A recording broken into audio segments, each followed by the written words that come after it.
Hey, how's it going? I'm Dani Doucette. They're coming for you. Sink in the tea to more femininity. Don't turn your back. Sneak in your bed. The bite at your heels. Sink in the teeth, want femininity. Don't turn your back. Sneak in your bed. The bite at your heels.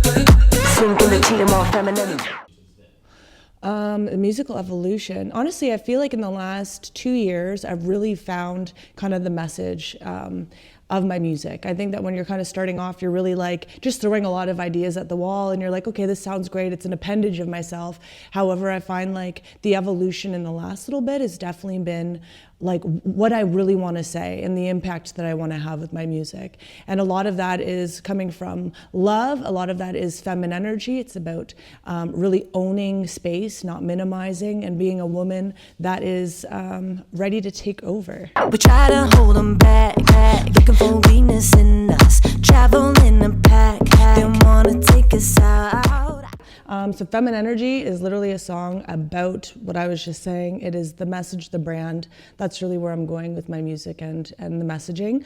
But yeah, this song is just hard hitting, and it really was just about being very unapologetic and really having people turn their heads and be like, whoa, this is new for Dani. And this is an interesting sound, and really it is like kind of a slap in the face kind of song.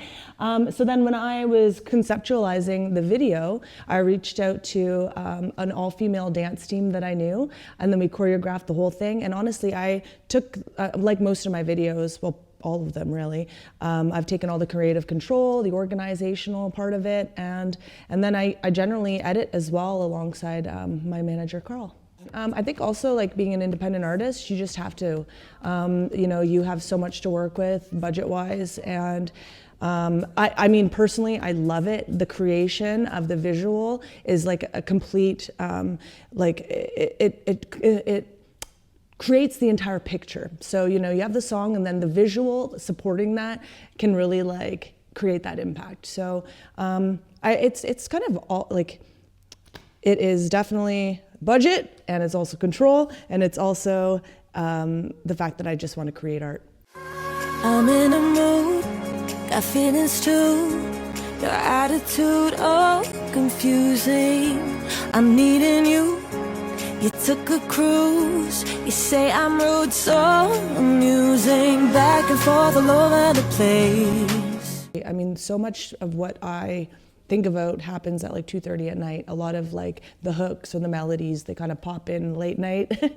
And then if I'm lucky enough, I get to be in the studio the next day and we can kind of sort through them depending on the producer that I'm working with. Carl and I generally, we really like to like work fast, and him and I can really cool concept in like 20-30 minutes. And a lot of the times those ideas kind of get shelved and we move on, and then we revisit them after so much time to finalize the project if we feel that the idea was strong enough to come to like a conclusion. So, I mean, there's also been tracks that I've been working on with people that take months to finish just because of other projects, but to really nail out a really solid idea, it doesn't take that long if we have the right time. Yeah, I've definitely felt in the last couple years, my female fan base has grown a lot, and that actually is like probably my greatest accomplishment thus far. I think that as a female artist, you're always trying to represent yourself in the truest way possible, and that can come across sometimes to people as maybe too confident or too, you know, too anything, like maybe I'm too out there. But it's been really great because I know who I am. I'm like a really genuine person. I make music from my heart because I love what I do, and I'm just happy that over the last couple of years it's been communicated that way, and I've seen that in my fans that write me, and they tell me that, you know, I've tried something new because of you, and I literally have stepped outside of my box, and those are like honestly the best gifts that I could get. I thought I needed company. I thought I needed somebody. Maybe that was my loneliness talking. You know, I never think too much about the sound of the records. I think more about the message. So sometimes, like, I mean, you can see from just even what I've been releasing recently, you have a lot of house influence. You know, Carl and I branched out. We did a country track, which is just for fun because we felt like in the moment that's what we wanted to do. And also in the landscape of music now, we really do have the opportunity to branch out of our general genres, as you can say.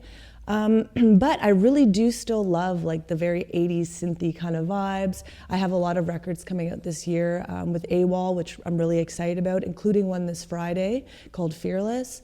And these songs have kind of that throwback sound to what Fire Alarm has. So I feel like that's just kind of like a natural pocket for me, but I really do.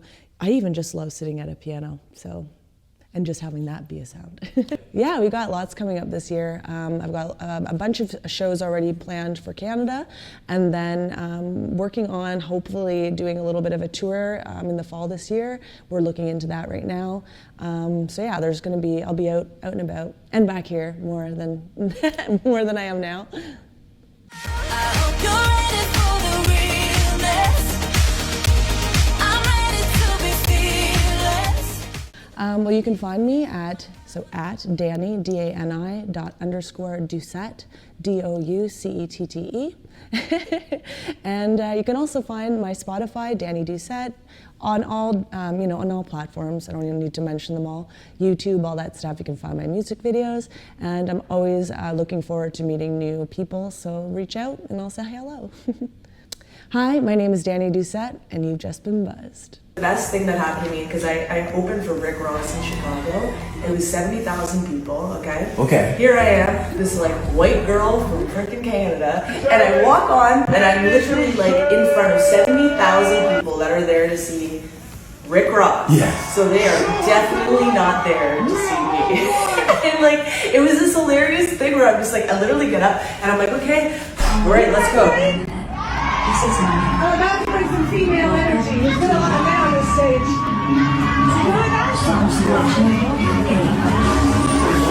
don't know how people are gonna take you, but everyone like vibed with it, and was like super cool and open. Because I was waiting for some Grey Goose bottles to be thrown, like, you know, like have that Bieber moment where they're just like, get the fuck off of the stage. You know? I was like, oh, thank the Lord, thank you so much for being nice to me, Chicago, peace. You know.